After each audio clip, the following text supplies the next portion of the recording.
Today, we're talking about the top of the pyramid trophy in EAFC 26, which is by far the hardest trophy in the game. But as you'll see, it can actually be easily boosted. Now, this one can definitely be done legitimately if you're skilled enough, but for most casual players, it's going to be a real grind. So I'd recommend following the steps I'm about to show you. First of all, you'll need to gather 4 people to boost the trophy. You can find players either on PSN profiles, our Discord server, the link's in the description, or anywhere else you can get a good group together. From my experience, it's usually easier to boost with fewer people, as long as everyone's well coordinated. But for the final match, you might want to bring in more players so that more people can unlock the trophy at the same time. Secondly, find 2 clubs, preferably in Division 1, that are close to elite. These clubs should be from Australia, the Middle East, Asia, or any region where you expect fewer people to be playing. Both clubs must be from the same region. This is very important. Otherwise, you won't be able to match with each other. This task will be much easier if the season is almost over, since there will be many more clubs in this situation. And don't be afraid to try different methods to find the right clubs, so get creative.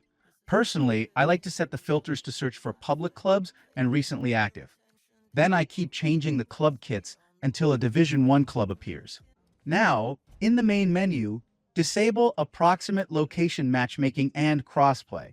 You can leave crossplay on if your group is using different consoles, but from my experience, it works better with a single console setup, like all on PS5, for example. Now, the 2 players in each team should use the goalkeeper and any positions, and set the settings to on, just like I'm showing in the video. When both teams are ready, search for a match at the same time, and you should find each other.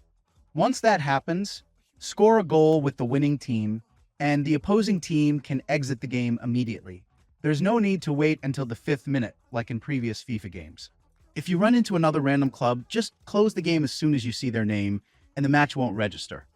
This doesn't happen very often, though, especially if you're playing in a region like Australia, during Europe's nighttime, for example, because activity on that server is usually very low. The further matches, and especially the final match, can sometimes be very glitchy or take too long. If that happens, everyone should return to the main menu simultaneously and re-enter. If it still doesn't work, try restarting the game or switching captains and/or positions.